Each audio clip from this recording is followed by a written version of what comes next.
لیکن حضور میرا سوال یہ ہے، جیسے حضرت مسیح موعود علیہ السلام کو اللہ تعالیٰ نے خطبہ الحامیہ کے ذریعے کیا تھا، اس طرح حضرت مسلمات کے زمانے میں بھی ایسا کوئی معجزہ ہوا تھا؟ بات یہ ہے کہ اگر اللہ تعالیٰ خود کھڑا کرتا ہے جب، تو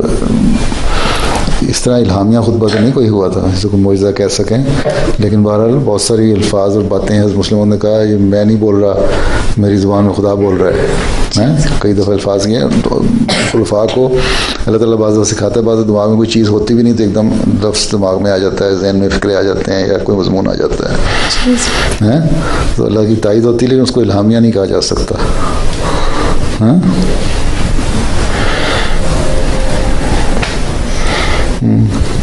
الہام کے بعد فکر تو ہو سکتے ہیں جو مستقل نہیں. حضرت عمر خطبہ دے رہے تھے یا